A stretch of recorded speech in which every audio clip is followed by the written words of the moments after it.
What's up YouTube? It's Jacob from International Precision Engineering, and I want to run through quickly about how we sort of solve this problem in the field with Arduinos and components and things right from Radio Shack. On this channel there's a couple other videos me talking about how these machines travel and things like that. Everybody kind of laughs when they see these tools, but it's about portability and solving problems quickly. I hope you enjoyed this example of sort of how I use basic stuff to solve a real world problem. As a consultant, this is tens of thousands of dollars to get this done. You get that call, you're on a jet to China immediately. This is no joke, and this is a perfect example that use whatever you have. And if you're sort of running a classroom environment where you're trying to teach kids how to program and things, this is every bit applicable to real industry as the sort of demo programs and examples that they have online. This is no joke. Let's look at this example and how it sort of unfolded.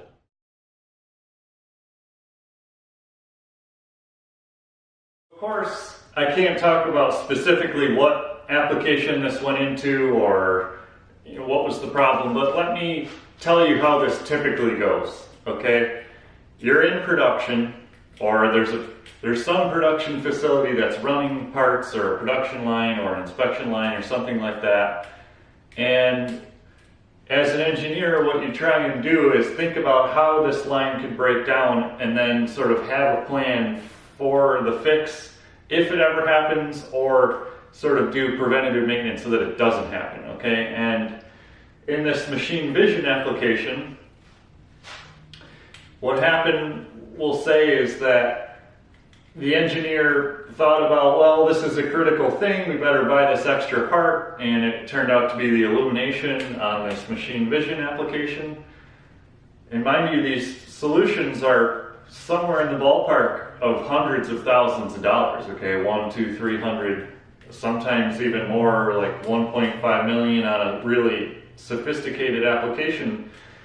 And production companies, they don't build that themselves, okay? So commercial companies come and put this thing together, and then they wheel it into the factory and then do some testing, and then it goes live. So when something breaks, that company has to come to that factory and fix it usually. But if there's something simple, like for example, hey, this lighting component blew out, we could maybe just have some spare parts and replace it, okay? That's normally what happens. Where companies sort of call people like me is when that bulb is no longer available, or they want to try and use a different one, or sort of things like that. Or for example, the company won't tell them which bulb it is. Let's just say in this example that a spare part was ordered for a contingency, and when it came time to switch it out, whether it was a planned outage or the line broke, we'll say it failed and that was the failure, they came to switch the component out and it looked the same but it was different. And now you're in a pickle because the line's down and that machine is sort of the wrench in the gears, if you will. So it absolutely has to get fixed, and it has to get fixed yesterday. When you're a company, what do? What are your options? The commercial company, in this case, wanted nothing to do with it because it wasn't the same component. They didn't call the OEM, the original equipment manufacturer. So there's now sort of, people are starting to scratch their heads about, what do we do? So there's many options, you know, get a different machine, all that stuff, but even sometimes from these components, it's the wrong component. It takes months to sometimes get these components into the country, whether they're made in Japan or whatever. They don't just have these things on the shelf, and they're very expensive because the production numbers are very low. So a lot of times the companies that make these machine vision components don't even stock them. So it's a problem. And so here we are, we got the broken machine that's holding up the line, production's down, we have a replacement component but it's not the same as the original. What happens? There's many things that could happen. One solution is sort of where I position myself, or what I've really got good at is, first of all, get there and get there fast, okay? And then that's where these machines came in. That's what I bought them for, is I could be making brackets right out on the shop floor. In this case, that's exactly what we had to do. We had to come up with a solution from nothing and no lead time, and it had to be done immediately. So this isn't the best solution, but let's go through sort of how this became and sort of talk more specifically about it. So you can't really stress about the engineer not picking the right light, because, for example, in this whole stack of lights, there's different plugs. So you would assume, or you would say that, oh, well, the ones with the same plugs must be the same. Well, actually that's not the case, or maybe not the same, but that can use the same circuitry to drive them, okay? Maybe that's not the case. So then we can say, well, here's a bunch of lights that are all the same form factor. Once again, they've got different plugs, and that tells me that they're different. All of this stuff that I have here on the table is from one company, and I'll pay extra for this stuff from the same company because something I bought from one application can most likely get reused for another, okay? And it's sort of plug and play, and within this company, everything that has the same plug is the same, or I should say is compatible, okay? So unfortunately in industry, you don't have this luxury because you didn't buy that component. You bought a machine that used these components, okay? So if you're an engineer picking, sort of selecting a tool to put in your line, you might want to have preferred vendors that sort of use the same stuff. Or if it's a new vendor, you need to tell them, hey, this is the stuff that we use, this is the stuff that we have laying around, can you use that? Unfortunately, that wasn't the case when I came in on this application. So what is the next step? Well, you have two choices. You could either try and get the old one to work again, figure out why it's not working, or figure out how to get the new one working with stuff that you already have. Because remember, this stuff takes sometimes months to get. So here we are with a stack of controllers, stack of lights. They're probably not ideal for the situation, but they might work, okay? And now maybe we can use some hybrid of what we have. So maybe we can use the existing controller on the machine with a new light, or the new light with a different controller, and hopefully we can get them to work. Okay, so this is the point where you start pulling up all the data sheets, first of all, of the old light if you can find it, the new light certainly, because that's the preferred solution, and sort of whatever controllers you have that might work with that new light. This is what we've decided. We're going to use the replacement light. We don't have access to the code in the sort of machine controller. We somehow have to intercept that signal from the PLC to the old LED controller, route it to a different controller, LED controller, and then plug the new light into that, okay? And then sort of hopefully that this all works seamlessly and with no lead time. Fortunately for us in this situation, we had several different controllers from several different manufacturers with different sort of communication buses to control. So for this one, for example, it's this 12-pin dip socket, and you pull up the data sheet, and it's sort of send a 1 byte, which is 8 bits across 8 different things, and then a read-write sort of digital I/O logic. One of them turned out to be analog control to control the intensity. So even though this is the company that sort of, we have this monumentous stack of equipment that we could use, when I start looking at GPIO that's not standardized, it's like, oh, that's my last option, but at least we have it, okay? And there was another controller that was serial, RS232. Immediately I'm like, can we use that one? Because that's so simple. We go to their website for the new controller, deplorable documentation. Their example programs didn't even work. They didn't have the sort of ASCII commands to get this to work. They just gave you a DLL, a Windows DLL, and all of that stuff is wrapped up behind that, which is fine if you're using like a laptop to sort of control this thing intermediate. That's expensive. That's like $1,000. In this case, we don't care, but it's not very elegant. And what ended up happening was their DLL couldn't connect to the serial port on this computer, so it was totally useless. Throw that one in the garbage. Next one we found was an Ethernet control, okay? Perfect. Take it off the shelf, plug it in, download their software. Can't find the IP for that controller because, like there's firewalls and things like that. If you don't know the IP and their program can't find that controller on the network, you can't use it, or you can, but it's going to be difficult. So we keep coming back to this sort of like the staple. Okay, fine.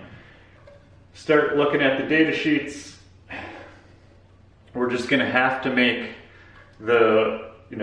it's not, I'm not going to say it's proprietary, but it's not standardized. And that's where we came to this solution. Okay, so basically what we ended up doing was, out of the old controller, going to the LED, we can pull that out and steal the voltage off of that. Okay, so it's just an analog control going to the diode.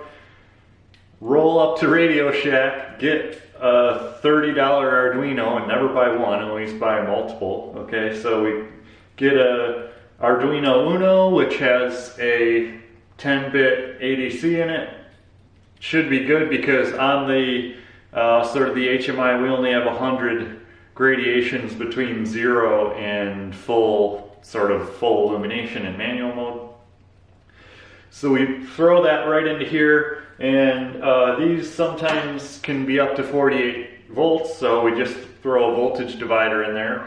Okay, adjust it down so we can read full range on the screen, and then pull up the data sheet and start going pin by pin into here, what's it got to do, and then program that into the Arduino IDE. So luckily these are high impedance inputs, so we don't need current limiting resistors, so that helps. So it was literally kind of just the wire that went from that pin just straight into the GPIO on the Arduino.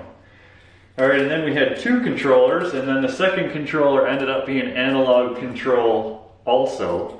So we could have did a digital I/O with a RC filter, but actually since we had already a whatever it is, 24 volt analog signal already, we could just send that through another voltage divider, read that in, and then take that split and send it directly to the controller, because in this case both the controller and the Arduino is 0 to 5 volts, so it worked out good for us, and we could just sort of right off that second voltage divider send it right to the controller. So we get it all hooked up, and we're starting to play with the sliders on the screen, and we see the lights coming up, coming down, coming up, coming down, and we realize that we can't, and when we put the slider to 0, the lights aren't actually shutting off. So it turns out with these controllers, you have to manually turn it off. So like 0 intensity is not actually 0 intensity. We have to, when the voltage drops below a threshold, energize a different pin, and it actually shuts the light off, or put the pin to low, whatever it happens to be. And again, both controllers were different for whatever reason. In the end, we got it to work, okay, and it was like maybe a day of work to do this, okay, and to them, so this is maybe all said and done, even with the 3 controllers that we tried, which mind you, they had Okay, but even with the 3 controllers we tried, if you had to go out and buy all 3 of those, if you could go out and buy all 3 of those, with all of this stuff, with buying multiple lights, you're talking probably a $30,000 to $40,000 solution. But remember that line's down. They're not making money. They're not making money. So all of a sudden the budget grows and grows and grows. Especially if you tell them like, hey, these lights take 3 months to get. I don't care what they cost, get it. You know, you can't have a line down for 3 months. So that's where sort of the core of this video comes in, if you're still with me after that long story here. Well, let me bring you in on this solution, and I just want to go through and talk about the importance that anybody can do this, okay? That procedure that I talked about, I think the diagnostic sort of details about what somebody would allow you to do in their factory, and sort of ensuring that we didn't blow the old controller, and sort of that stuff I think is maybe higher level, but in all said and done, under supervision of somebody who kind of knows what they're doing, I could have taught a high school student how to do this, okay? And that's the magic of Arduino and things like Radio Shack, okay? And again, I said I was out in the field, so all we had was like a Radio Shack soldering iron. And as you can see, I melted, or like corroded the tip completely off of this thing doing this. But this is like a $3 thing, I don't care. Like I said, I got multiple Arduinos and an Ethernet shield, which they happen to have, okay? To diagnose the circuit, a Harbor Freight multimeter, which again, they're gonna have at a place like Radio Shack. Wire, same thing, okay? So I didn't use anything that they wouldn't have at a Radio Shack. And then these adjustable potentiometers and sub-D connectors, they've got it all. Luckily, now that Radio Shack is sort of spiraling down, it's a staple, man. I don't know what we're gonna do without it, but luckily here in Phoenix, there is a Fry's electronics store, and the place is huge. Oh, when I moved here, I was like, this is crazy. Why didn't I know about this before? You could walk in there and buy an oscilloscope. You can walk in there and buy a lab power supply. It is amazing. As you can see, this is just a quick sort of sped up video walking through this place. I mean, it is like the mecca for electronics. It's not Mauser or DigiKey, don't get me wrong, they don't have everything, but what they do have, you can make a lot of things work, okay? Let's zoom in on what's here, okay? So here's sort of a close-up of the circuit, and as you can see, it's just the wires come in, and one thing that I do is, this is a diode, it just happens to be a diode. I just put that on there to sort of relieve the strain off the cable. So as this pulls, it pulls on this part of the cable and not the pins, okay? Because a lot of times these will get brittle and then they'll pop off. So again, this isn't a permanent solution, but it has to last a couple months until the new parts come in. Okay, so you want to definitely strain and relieve these cables. The male header pins, you can buy those at Radio Shack. You know, they're the same sort of spacing on all this stuff, like the Arduinos and stuff like that, all use the same sort of spacing that this proto board is. I think it's like 1 millimeter or something like that. Okay, and then that's just this side of the board. Then it sort of gets a little bit complicated on the back side. So here, so it's technically a two-sided board. Here you have the connections just in the copper, and then on the back you have the sort of interconnections. And okay, and again, this is just the solid core wire right from Radio Shack. And like here, for example, is just like a leg of a resistor soldered across that, and this is a common ground, and then same thing up here. And then all these red wires are just signal wires. Okay, so it's not really a complicated circuit. So like, for example, the top of the voltage divider comes from the sort of analog input side, okay, and then that runs, and then the bottom of the potentiometers go to ground, and then out from the middle comes your sense wire, or your divided voltage.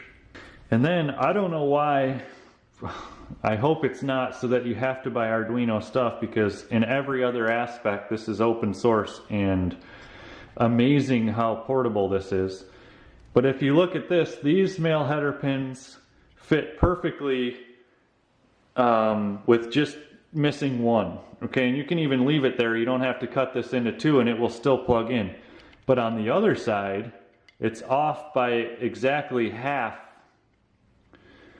On the other side, it's off by exactly half of the spacing. Okay, so here again, I had to make sort of these out of diode legs or any sort of stiff electrical component and make it so that it lines up, and it's exactly a half a pin off from the top. It's very frustrating. Why did they do that? I don't know. They could have just moved it. I'm sure they have a reason, but anyway, that's what I had to do to get that to plug into here. The next thing I want to talk about is having excellent documentation skills. Okay, so you're marrying many different types of documents. You're marrying the data sheet from the controller, from the bulb, from the Arduino, from the old controller. So you absolutely have to have sort of good skills, and maybe my handwriting's not the best, but remember, this is out in the field. I don't even have a printer. I can't even print this stuff. So you kind of go through, write down notes as you're going through the various data sheets, what pin goes to what, and then also throughout the build process. So for example, from the dip socket, it's like, what wire did I attach to that? So now when I'm on the other end, I can come through and then map it to the other side, okay? And then sort of drawing out the circuit. This circuit was so simple that I didn't even bother to breadboard it, right? I just put it right on the proto board and sort of had to solder and desolder when I didn't get it right. This may sound crazy, but we do this sort of all the time. So here's a lot more advanced circuitry, again, that I made from basically Radio Shack components. So this is a little amplifier circuit, dual amplifier circuit, right? So I have my in and out. I've got plus minus 15 volts coming in here on the center of this thing. I've got a quad op amp, and in this case I'm only using 2. I've got an adjustable gain resistor here, or a sort of IC socket that I'm using to have selectable gains. Okay, and this is plus minus voltage, so it's a little bit more complicated. I've got filtering caps in there and things to sort of take some noise out. But this is basically like a precision amplifier that essentially you could make right from Radio Shack as well, okay? Here is a motor driver thing that I basically, I believe this is an H bridge. So essentially, again, I just made this right on proto board, okay, in a pickle. Here's another one of those quad op amps. Again, we're only using 2. And I think this one, I'm feeding one as a offset into the other, so I can kind of bias the voltage on this one. But again, this is literally from stuff you can buy from Radio Shack. There's your stereotypical adjustment pot. I think I'm using that for the gain. So if you're younger or know any youngins that sort of retaliate against using Arduinos in class, and you don't have top of the line sort of National Instruments development stuff like that, or your resources are scarce, these are every bit as powerful as some of the high dollar microcontrollers, okay? And their wide availability makes them even more powerful, okay? I hope you enjoyed this example of sort of how I use basic stuff to solve a real world problem. And as a consultant, this is tens of thousands of dollars to get this done. You get that call, you're on a jet to China immediately, okay? If you have that reputation that to solve these problems quickly, okay, we solved this problem in less than a day, this is crazy. Luckily they had some stuff and we could have brought some stuff, it just happened to work out. But this problem, from a consulting standpoint, is tens of thousands of dollars to get that line up and running immediately. This is no joke, and this is a perfect example that use whatever you have. And if you're sort of running a classroom environment where you're trying to teach kids how to program and things, this is every bit applicable to real industry as the sort of demo programs and examples that they have online. This is no joke. Thank you for watching.